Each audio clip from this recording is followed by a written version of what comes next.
Somerset, September 1816. The test had been the Duke of Ashworth's idea, which meant it had been conceived in the private hours of a man who trusted observation over introduction and had learned, at considerable personal cost, that people perform their best selves in the presence of a title and revealed their actual selves in its absence.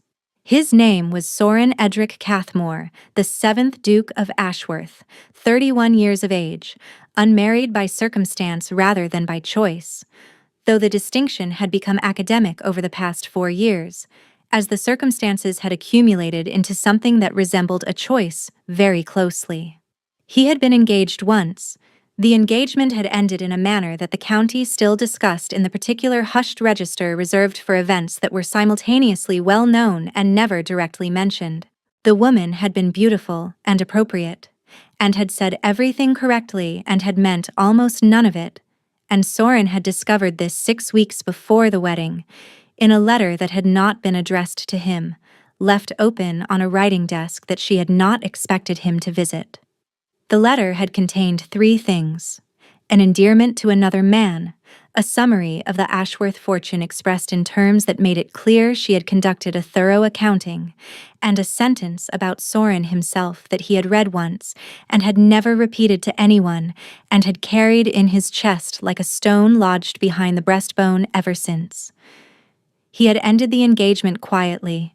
He had managed the aftermath with the controlled discipline of a man dismantling something while the county watched, and he had arrived, 4 years later, at a position he had not announced, but had enacted with consistency.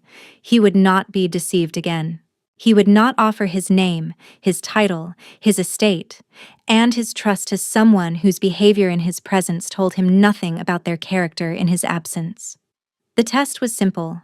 He would attend the house party at Beresford Hall, not as the Duke of Ashworth, but as Mr. Cathmore, a younger son, a man of no particular consequence, visiting with his brother. His brother, Tobias, who was in fact the younger son, would play no role at all. Tobias would simply be himself, which was a man of 26 with a pronounced limp from a cavalry fall 2 years prior, a gentle disposition that Somerset society found agreeable but unimpressive, and the kind of quiet intelligence that people routinely underestimated because it did not announce itself. The house party had been arranged by Lady Penvale, a woman of 62 who had been managing the social calendar of the western counties for 3 decades, with the serene authority of someone who understood that marriages were too important to be left to the people involved in them. She had written to Soren in August.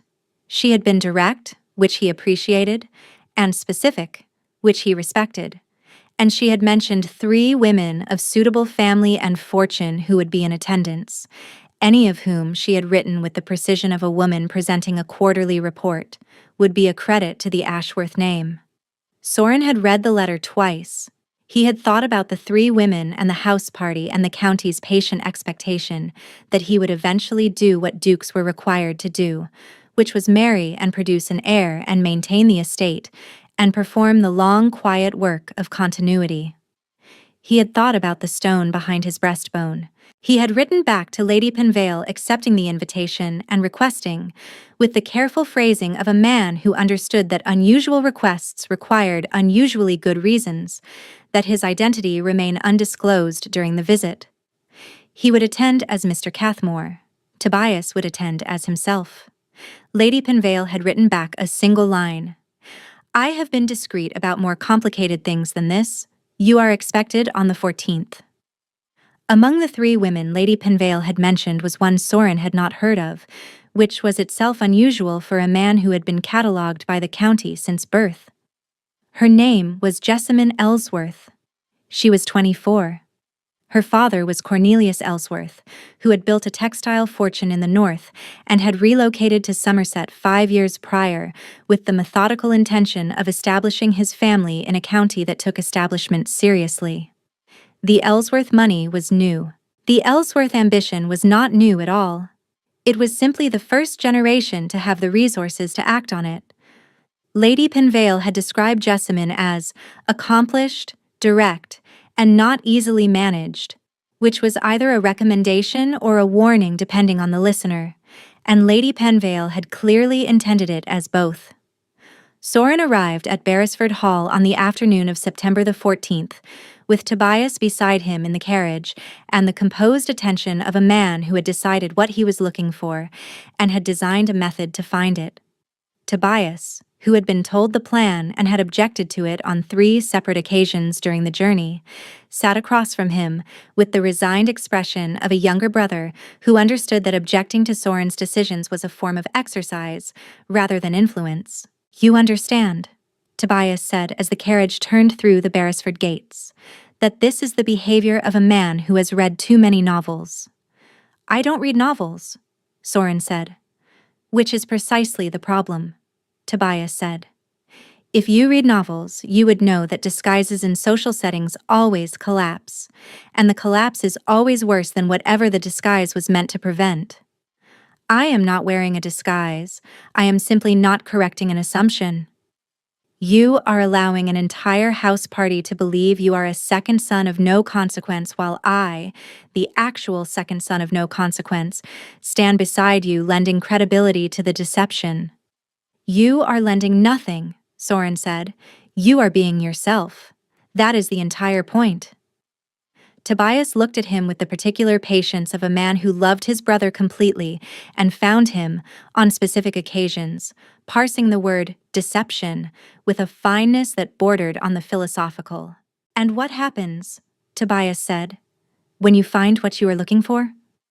Soren looked out the window at Beresford Hall coming into view through the September trees, the stone front warm in the afternoon light, the grounds arranged with the confident geometry of old money. "Then I will know it is real," he said. Tobias said nothing further. The carriage pulled to the front. They stepped out into the September afternoon, and Soren Cathmore, 7th Duke of Ashworth, walked into Beresford Hall as a man of no particular importance, and found, against the full weight of his expectations, that the world treated him accordingly. She was not what he had expected, which was the first problem.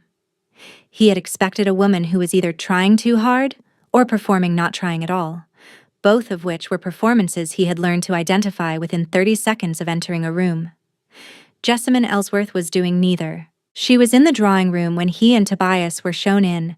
Standing near the window with a cup of tea she appeared to have forgotten she was holding, reading the spines of the books on the nearest shelf, with the automatic attention of someone who catalogued rooms by their contents rather than their furnishings. She wore a dress the color of dark amber, well-made, understated. The kind of thing that communicated means without broadcasting wealth, and her hair was pinned with a simplicity that said she had done it herself and considered the result adequate. Lady Penvale performed the introductions. "Miss Ellsworth, may I present Mr. Tobias Cathmore and his brother, Mr. Cathmore." Jessamine turned from the bookshelf. She looked at Soren first. A brief, direct assessment. The kind of look a person gives when they are forming a preliminary opinion and are not embarrassed about the process.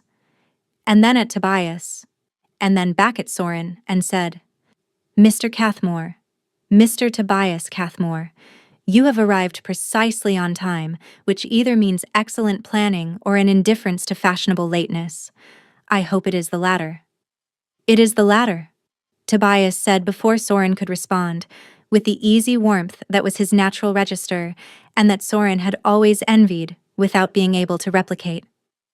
"My brother considers fashionable lateness a form of dishonesty." "Does he?" Jessamine said, looking at Soren with renewed interest. "And what does your brother consider fashionable punctuality?" "Unnecessary," Soren said. "Punctuality should not require a modifier." She looked at him for a moment. The corner of her mouth moved, not a smile, but the preparation for one that she decided against, which he found more interesting than the smile would have been. "I see," she said. "You are the serious one." She turned to Tobias. "And you are the one who makes the serious one tolerable in company."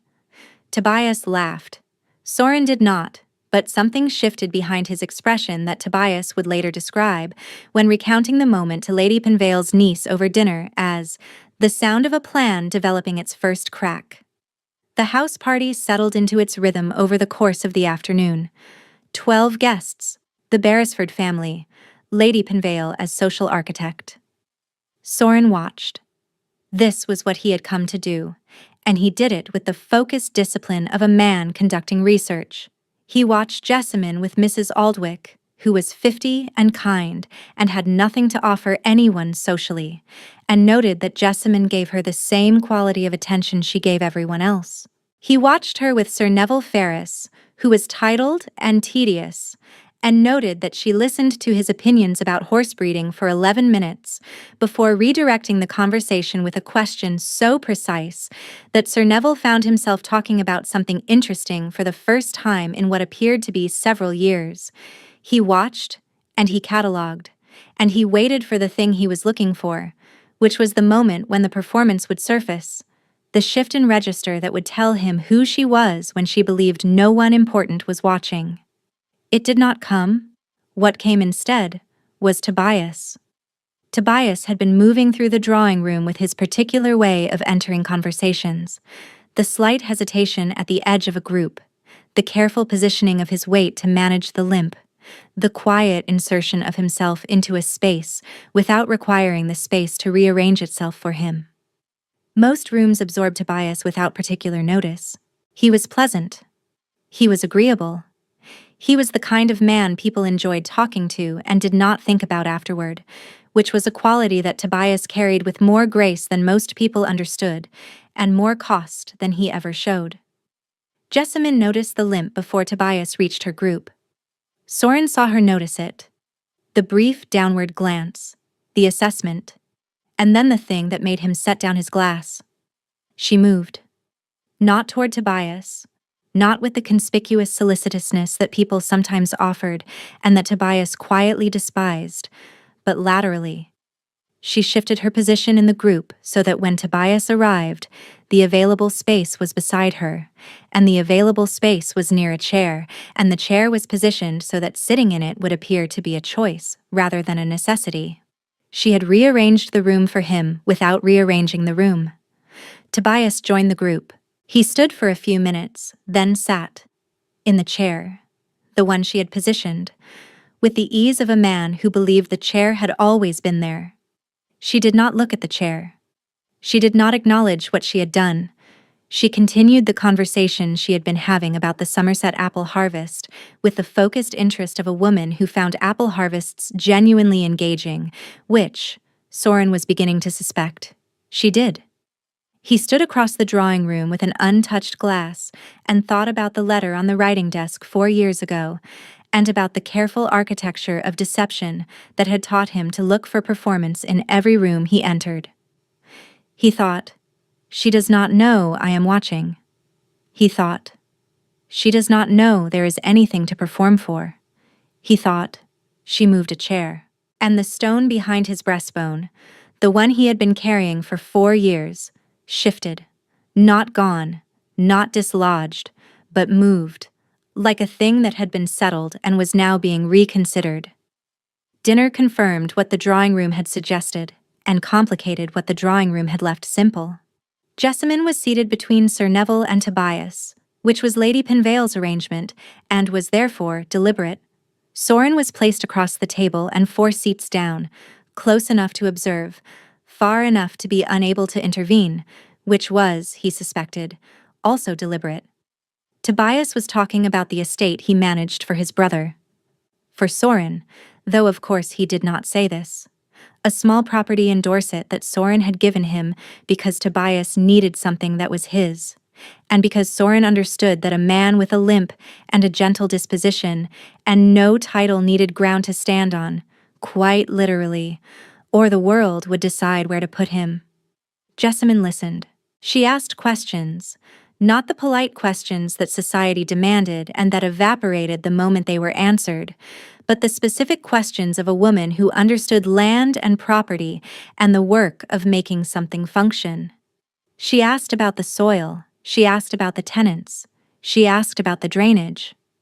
And Soren watched Tobias's expression shift from polite engagement to genuine animation, the particular light that came into his brother's face when someone treated his work as work, rather than as a hobby given to a younger son to keep him occupied. And then Mrs. Caldwell, who was seated on Sir Neville's other side, and who had been growing restless since the second course, said something that crossed the table with the specific carrying quality of remarks that are meant to be overheard. "Mr. Tobias Cathmore manages an estate? How charming. One does wonder whether the elder brother could not find a steward." The table did not go silent. It did something worse. It continued at a slightly lower volume, the particular social adjustment that allowed everyone to hear what happened next while maintaining the appearance of not listening. Tobias's expression did not change. This was not because he had not heard, or because the remark had not landed, but because Tobias had spent 2 years perfecting the skill of absorbing these moments without visible response, which was a skill Soren admired and hated in equal measure, because his brother should never have needed to develop it. Soren felt the response building in his chest, the precise measured correction he would deliver if he were the Duke of Ashworth, the weight of title and position deployed in defense of the person he loved most in the world. But he was not the Duke of Ashworth tonight. He was Mr. Cathmore, a man of no consequence, and the correction would carry no weight, and he sat with his glass and his useless anonymity and understood, for the first time, the cost of his own test. Jessamine set down her fork.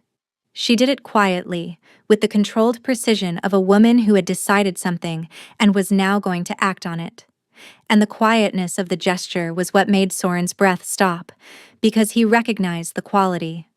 It was the same quality he brought to his own decisions, the stillness before the movement. "Mrs. Caldwell," Jessamine said, and her voice was perfectly pitched, not raised, not lowered, exactly the volume that carried to the necessary ears without performing for the unnecessary ones. "Mr. Tobias Cathmore manages a productive estate with tenants who trust him and land that yields. I have spent the past 20 minutes learning more about practical land management from his conversation than I have learned in 5 years of dinner parties in this county." She paused. The pause was precise. "If you have questions about estate management, I am sure Mr. Cathmore would be generous enough to educate you. He has been generous enough to educate me." She picked up her fork. She returned to her plate. She did not look at Mrs. Caldwell again. She turned to Tobias and said, as though nothing had occurred, "You were telling me about the lime wash for the tenant cottages. You said you had found a local supplier?" And Tobias, who had been sitting in the aftermath of Mrs. Caldwell's remark with the practiced stillness of a man who had learned not to expect defenders, looked at Jessamine Ellsworth with an expression that Soren had never seen on his brother's face.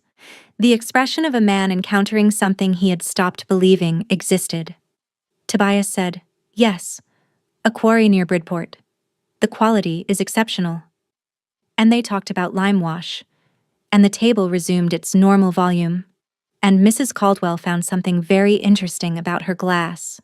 Soren sat 4 seats away and watched the woman who had just done 3 things simultaneously: defended his brother without making him a project, corrected a cruelty without creating a scene, and returned to the conversation as though dignity were not an event, but a continuous condition.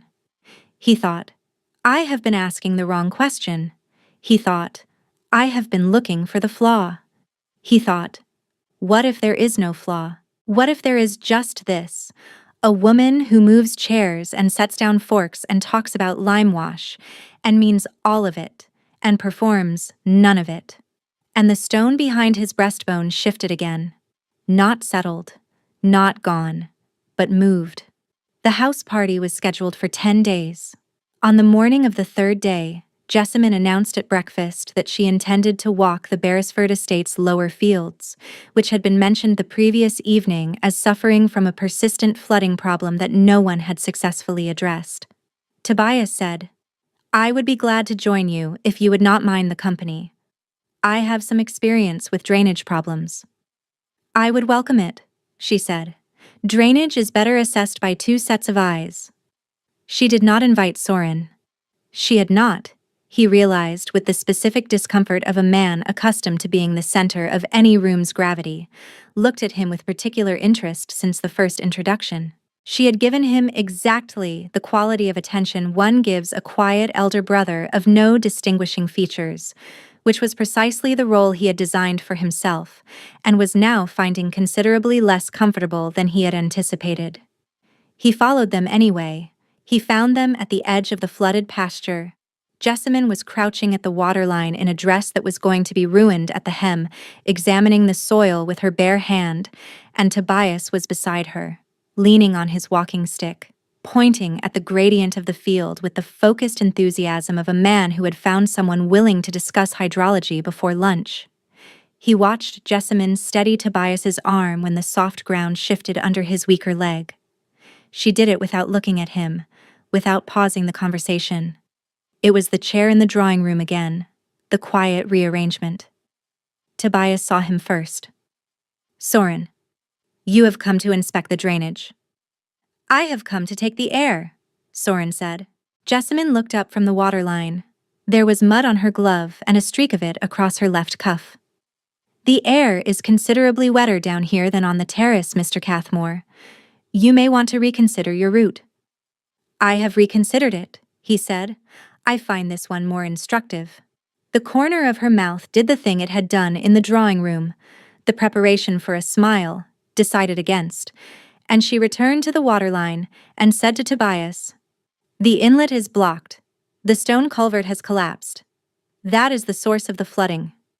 He thought, "She has chosen the person in this house party who has the least to offer her and has given him the most." He walked down to the waterline. He crouched beside them.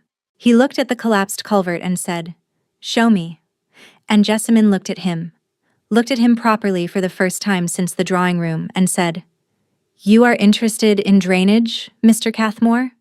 "I am interested," he said, and did not finish the sentence the way he had intended, "in understanding what I have been missing."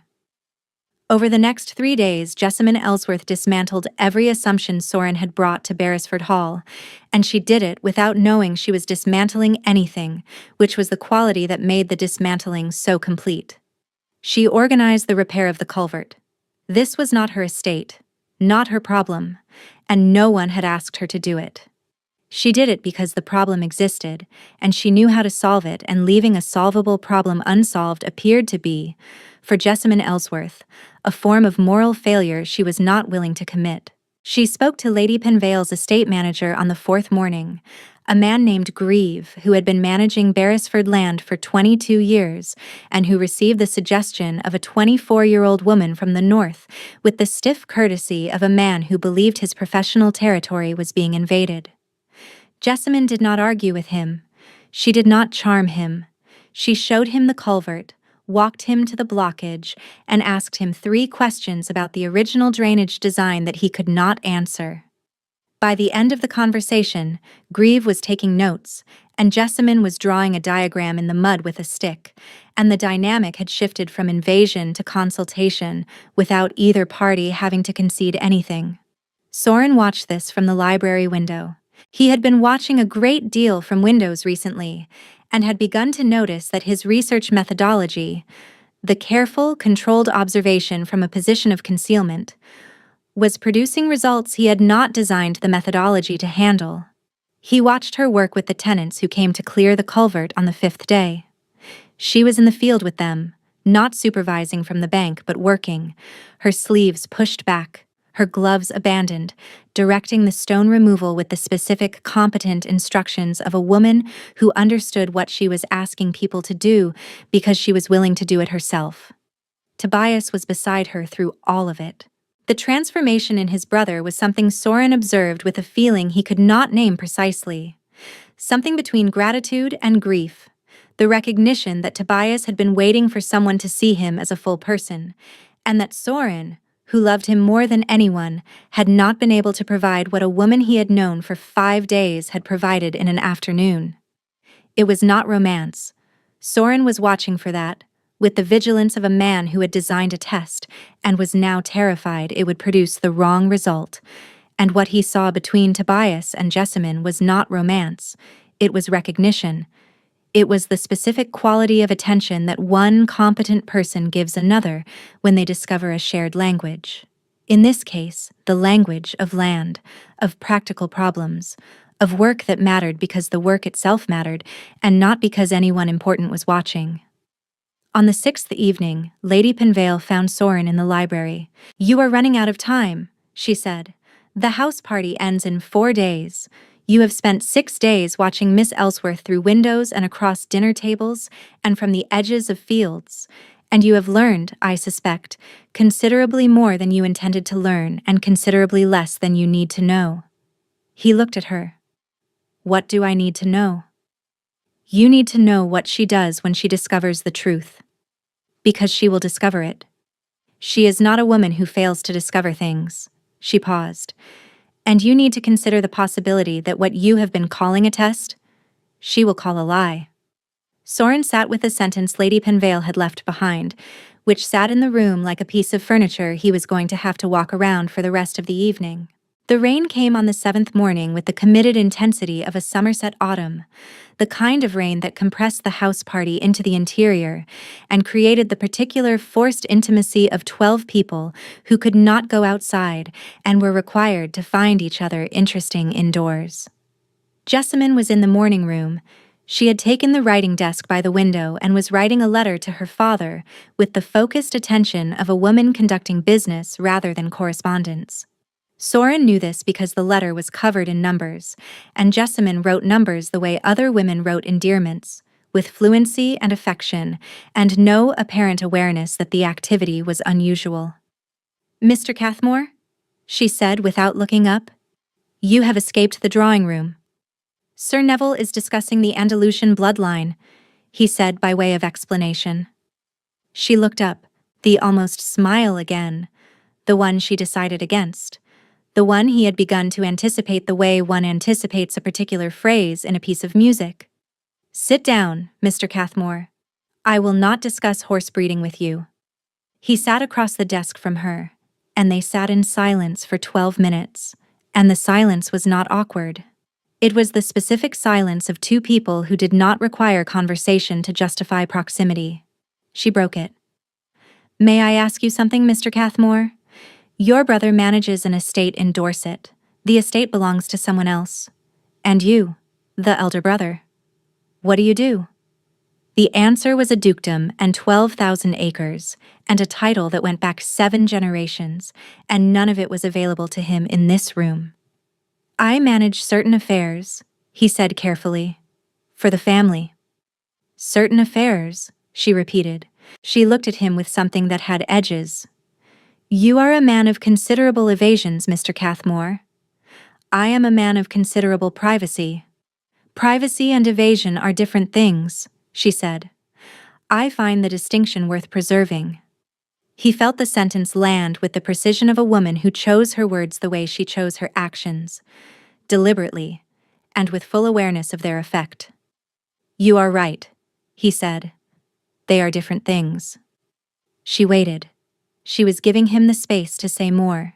It was the same quality she had given Tobias at the dinner table, the quality of attention that did not demand a particular response, but was prepared to receive an honest one. He did not say more. He was not ready.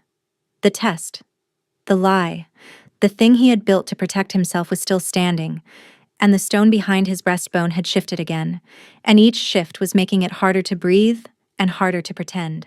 "I will tell you," he said, "when I am ready." She looked at him for a long moment. "I will hold you to that, Mr. Cathmore." She returned to her numbers. He opened his book. They sat in the morning room for another 40 minutes, and neither of them read a word, and both of them knew it. The 8th day was the day Soren understood that he was no longer conducting a test. It began at breakfast. Jessamine said, "You appear to have a great many opinions about a great many things, Mr. Cathmore, and very few of them seem to be your own. They are always on behalf of someone else, on behalf of the family, on behalf of your brother, on behalf of certain affairs." She paused. "It is the most consistent evasion I have ever encountered." Soren said nothing. There was nothing to say that was not either the truth or a continuation of the lie. The excursion to Wells Cathedral occupied the afternoon. Jessamine walked the nave with Tobias. Soren walked behind them, close enough to hear, distant enough to maintain the pretense of separate interest. Lady Penvale fell into step beside him. "She likes your brother," she said. "She does not like him in the way you are afraid of. She likes him in the way that should concern you far more." He looked at her. "Explain." "She likes him as a person. She respects his competence. She treats him as an equal." Lady Penvale paused. "She will extend the same courtesy to you when she discovers who you are. And then she will withdraw it, because you did not extend it to her. I have been courteous. You have been dishonest. They are not the same thing. She told you so in the morning room." That evening, Jessamine played the piano in the drawing room. She played not for the company, but despite the company, a Beethoven sonata that she performed with the focused intensity of a woman who had been managing other people's expectations all day and was now, for 20 minutes, managing only the music. Tobias sat beside Soren. "You should tell her," Tobias said quietly. "I know. She defended me at dinner. She walked a flooded field with me at 7 in the morning. She asks me about the estate as though it matters, because to her, it does matter." He paused. "She deserves the truth, and you deserve to know what she does with it." "Tomorrow," Soren said. "Tomorrow," Tobias agreed, with the tone of a man who had heard this word before and was not entirely confident in its sincerity. Tomorrow arrived with the specific cruelty of a day that had been appointed for courage and was now requiring it. Soren did not tell her in the morning. He did not tell her at breakfast.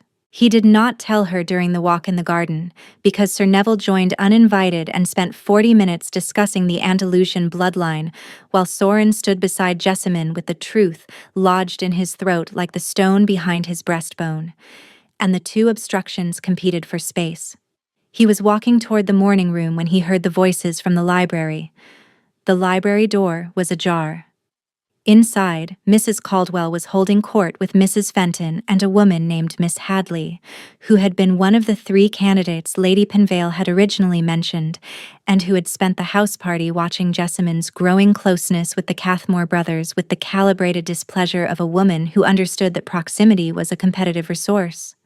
"It is extraordinary, Mrs. Caldwell was saying, "the confidence of it. A textile merchant's daughter advising the Beresford estate manager on drainage." "She has attached herself to the younger Cathmore," Miss Hadley said. "The one with the limp. A second son with no prospects would be grateful for the attention." "Perhaps she has mistaken kindness for consequence," Miss Hadley continued. "It is a common error among people who have not learned to distinguish between the two." Soren stood in the corridor. He stood very still. He felt something shift in his chest that was not the stone. It was something older and hotter and more dangerous. The thing that lived beneath the stone. The thing the stone had been placed there to contain. He was reaching for the library door when he heard her voice. Jessamine was behind him. She had come from the morning room. She had heard enough. He could see it in her expression, which was something stripped back. Something that had edges and heat, and the particular quality of a woman who had spent her life learning to hold her own ground, and had just heard someone try to take it from her in her absence. She looked at him. He looked at her. The corridor was narrow, and Mrs. Caldwell's voice was still audible, and Jessamine stood 4 feet from Soren and said nothing, and her silence was the loudest thing he had ever heard. He opened the library door. He walked in. He did not plan what he said. The planning was finished. The test was finished, because a woman he had been hiding from was standing in a corridor, listening to people discuss whether her kindness to his brother was a form of social climbing, and the disguise that had seemed principled 10 days ago now seemed like the most cowardly thing he had ever done. "Mrs. Caldwell," he said. His voice was not the voice of Mr. Cathmore. It was the voice underneath. The one with 200 years of Somerset in it. The one he had been suppressing for 10 days, and that came back now with the full weight of everything he had inherited and everything he had been refusing to use. Miss Ellsworth identified a drainage failure on this estate that Mr. Grieve had missed for 3 years. She designed a solution, organized the repair, and completed it in 2 days. She required no compensation, no recognition, and no permission. He looked at Mrs. Caldwell with the complete attention, the one that was pure and direct, and carried the specific gravity of a man who had stopped pretending. My brother is one of the finest men I know. Anyone who describes his company as something a person would need to be grateful for has fundamentally misunderstood what the word consequence means. He paused. Miss Ellsworth treated my brother as an equal because he is her equal, and she did it when she believed no one of consequence was watching. He looked at Mrs. Caldwell. She was wrong about that. Someone was watching, and what he saw was the most consequential thing he has witnessed in 4 years. Soren turned. Jessamine was in the doorway. She had followed him. She had heard everything. She was looking at him with an expression he had not seen before. This was a woman assembling information very quickly and arriving at a conclusion she did not yet want to reach. Someone of consequence, she said quietly. He met her eyes. 10 days of careful construction were collapsing around him with the slow, structural inevitability of a building that had been built on the wrong foundation. Jessamine, he said. It was the first time he had used her name. She held up one hand. The gesture was small and precise and absolute. The gesture of a woman who needed to think and was not going to be interrupted while she did it. She turned and walked down the corridor, and her pace was even, and her back was straight, and she did not look back. And Soren stood in the doorway and understood, with the complete clarity of a man watching the most important person he had ever met walk away from him, that the test had produced its final result, and the result was that he had failed it. She did not come to dinner. Lady Penvale reported that Miss Ellsworth had a headache, which was the socially acceptable translation of a woman who did not wish to sit at a table with a man who had spent 10 days lying to her. And Soren sat through 4 courses tasting nothing. Tobias sat beside him. "The hand," he said. She held up her hand. "Yes. That is not a woman who is finished with you, Soren. That is a woman who is thinking. There is a considerable difference." He found her the next morning. She was in the walled garden at the east side of Beresford Hall, sitting on the stone bench beneath the espaliered pear tree, and she was not reading, and she was not writing. She was sitting with her hands in her lap and looking at the wall, and the quality of her stillness told him everything he needed to know about what the last 18 hours had cost her. "Miss Ellsworth," he said from the garden entrance. He used the formal address deliberately.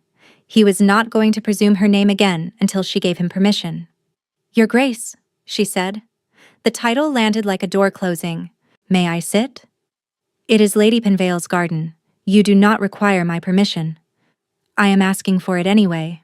She moved, not much, a shift on the bench that created the minimum space, the precise amount that said you may sit without saying you are welcome. "Your name is Soren Edric Cathmore," she said, "the 7th Duke of Ashworth. 12,000 acres in Somerset. And you came to this house party pretending to be a man of no importance to discover whether a woman would treat you differently without the title." "Yes," he said, "you watched me. For 10 days. You watched me move a chair and set down my fork and fix a culvert and play Beethoven, and all of it was evidence in a test I did not know I was taking." "Yes." "Why?" "Because I was deceived," he said. 4 years ago. Completely. By a woman who performed every quality I valued and possessed none of them. And the deception was so thorough that when it ended, I did not trust my own judgment anymore. He looked at her. And what I saw was that there was no performance. There was just you, moving chairs and fixing culverts and defending my brother and writing numbers and playing Beethoven. And every day I watched, the test became less about you and more about me, and by the time I understood that, I was too deep into the lie to find a clean way out of it. She was quiet for a long time. A blackbird was singing somewhere beyond the wall. "You defended me," she said. "In the library. You used your real voice." "Yes." "Why then? Why not continue the test?" "Because Mrs. Caldwell called your kindness to Tobias a calculation," he said. And Miss Hadley said he would be grateful for your attention, as though your attention were charity rather than recognition. And I stood in that corridor and understood that the test was not protecting me. It was preventing me from being the person who stood up and said what was true. And the cost of the disguise had become higher than the cost of the truth. She looked at the space on the bench between them, the minimum space, the precise boundary she had drawn. The chair. In the drawing room. The first evening. You saw me move the chair for Tobias. That was the moment, he said, that I realized I had been testing for the wrong thing. I need time, she said. I need to think about whether the defense cancels the deception or whether they are separate accounts that must be settled separately. She stood. She walked to the garden door. She paused with her hand on the latch, and she did not turn around, but she said, "The culvert repair. Was that part of the test?" "No," he said. "By then, nothing was part of the test. By then, it was just you." She opened the door and walked through it, and she did not close it behind her. He sat on the stone bench and looked at the open door and thought about the fact that she had left it open, and Jessamine Ellsworth did not do anything without intention, and an open door was not a closed one, and the difference between them was the difference between finished and thinking, and Tobias had been right. The stone behind his breastbone had not moved. It had cracked, and through the crack, something was entering that he had not felt in 4 years, something that was fragile and persistent and utterly unwilling to be managed. She came to him on the final morning of the house party. He was in the walled garden. He had been returning to it each morning, sitting on the stone bench beneath the pear tree, because it was the last place she had been honest with him, and he had been honest with her. She came through the garden door, the one she had left open. She was wearing the dark amber dress from the first day. "Your Grace," she said. "Soren," he said. "Please." She did not use the name. Not yet. "I have been thinking," she said, "about chairs." He waited. "I moved the chair for your brother because he needed it, and because asking him if he needed it would have taken something from him that I was not willing to take. I did not calculate it. I moved it because the chair was there, and he was arriving, and the two facts required a response, and I provided one." She sat on the bench, not in the minimum space, close enough that their shoulders were near. "But here is what you missed, Your Grace. I am also who I am when I know people are watching. The chair and the fork and the culvert, those are not my secret self. Those are my only self. There is no version of me that performs differently for a title. Which means, your test was built on an assumption about me that was never true.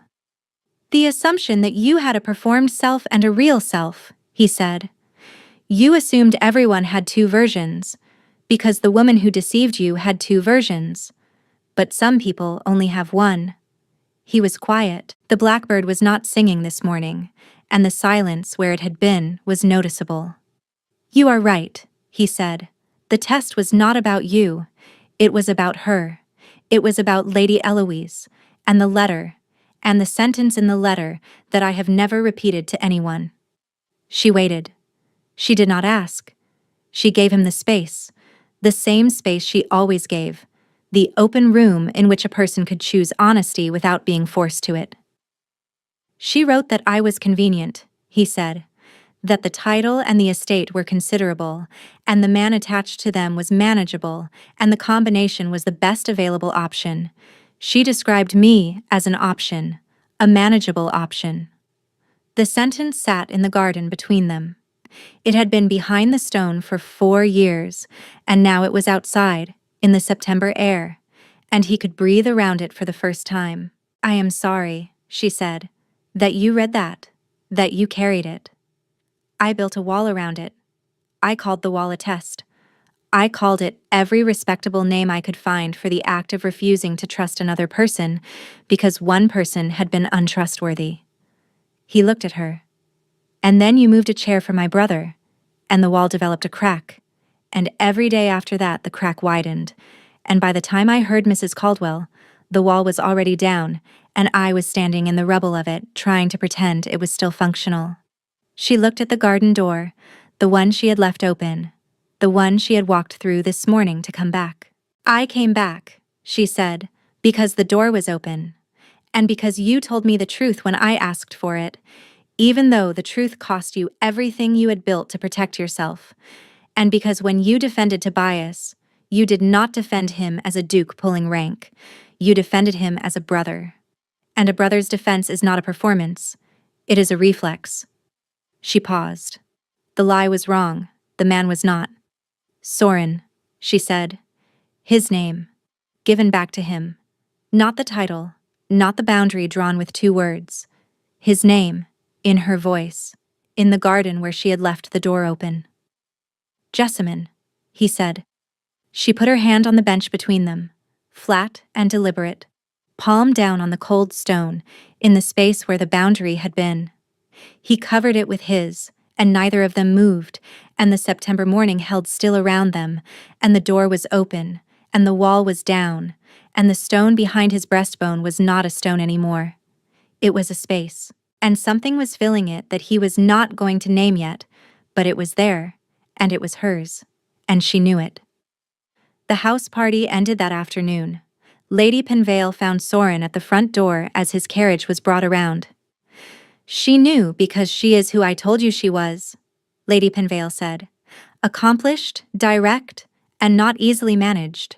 You are going to have to be worthy of that, Your Grace. She looked toward the garden, where Jessamine was walking with Tobias. Your brother is fond of her. My brother recognized what she was before I did. Your brother, Lady Penvale said, did not need a test. He simply paid attention. Jessamine saw him waiting. She said something to Tobias, and Tobias walked toward the house, and Jessamine walked toward the carriage, and she was not hurrying, and he did not expect her to. Soren, she said. And then, for the first time, the smile itself, small and real and entirely unmanaged, the one she had been deciding against for 10 days, given now with the full intention of a woman who had decided for. I will write to you, he said. You may. And the replies will contain questions, and the questions will require honest answers, and the honest answers will not contain the phrase, certain affairs. Agreed. And you will visit Tobias's estate in Dorset, and I will visit Tobias's estate in Dorset, and at some point that is not this point. We will discuss what that means. He looked at her. At some point. At some point, she said. I am not a woman who is managed into decisions, Soren. I arrive at them. And I arrive at them on my own schedule, which is efficient but not rushed. I have noticed, he said, that your schedule produces excellent results. She extended her hand. He took it. The hand of a woman who moved chairs and set down forks and fixed culverts, and played Beethoven and had one self, one single self, and had given it to his brother and to a drainage ditch and to a stone bench in a walled garden without ever being asked and without ever performing. He held it for 1 moment longer than the formal register required. She allowed it for exactly that long. Then she withdrew it and stepped back, and the almost smile was on her face again. But different now. Warmer, carrying in it the knowledge of what the smile itself looked like, and the promise that it would be given again, at a time of her choosing, on her schedule. Good afternoon, Your Grace, she said. Good afternoon, Miss Ellsworth. The carriage pulled away. Soren looked back once, and she was standing at the front steps, looking at the walled garden where the door was still open, and she was thinking, and the thinking was its own kind of promise. Well, Tobias said. Well, Soren agreed. Tobias looked at him with the patient, knowing expression of a younger brother who had been right about everything and was exercising considerable restraint about saying so. The test, Tobias said. The test is over. And what was the result? Soren looked out the window at the Somerset countryside passing in the September light. The result, he said, is that I was the one being tested, and I very nearly failed. Tobias said nothing.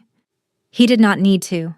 The carriage moved through the Somerset afternoon, and the two brothers sat in the particular silence of men who understood each other completely, and the stone behind Soren's breastbone was gone, and in its place was a space that was open and waiting, and that belonged, entirely and without qualification, to a woman who had moved a chair. The letters began in October and continued through the winter with the steady accumulation of two people building something by hand, one honest sentence at a time. She asked him about the estate. He answered without evasion. She asked him about the letter, the one from 4 years ago, the sentence he had never repeated. He wrote it down for her, the actual words, and sent them. And her reply arrived 2 days later and contained a single line. "You were never manageable. You were always the point. She was wrong about everything." He kept that letter in the desk drawer where he kept all her letters. There were 23 by Christmas. They met at Tobias's estate in Dorset in November, as she had proposed. The three of them walked the property in the late autumn light, and Jessamine and Tobias argued about the Southfield gradient for 20 minutes, while Soren stood at the boundary fence and watched two people he loved disagree with the productive friction of equals, and felt the open space in his chest fill a little further. She did not curtsy to him. She had never curtsied to him. She had met him as Mr. Cathmore, a man of no consequence, and the curtsy, the formal acknowledgement of rank, had never entered their vocabulary because their vocabulary had been built without it. He proposed in December, in a letter, because Jessamine valued precision and letters allowed precision. The letter said, "I came to Beresford Hall looking for someone who would be the same person with and without my title. I found you. You were the same person with everyone, in every room, in every field, in every silence. I do not deserve the consistency of your character, but I am asking to stand beside it for the rest of my life.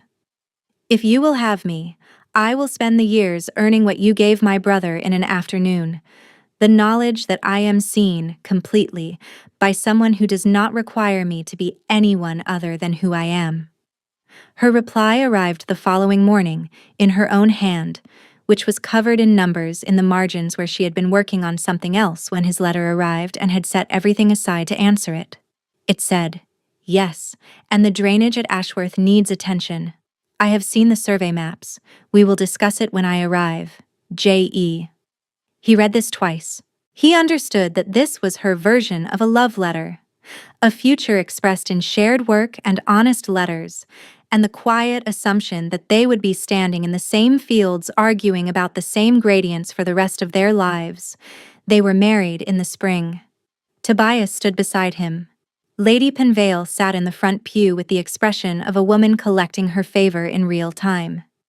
Jessamine's father walked her to the front of the church, with the contained pride of a man who had built a fortune and raised a daughter, and considered the daughter the greater achievement by a considerable margin.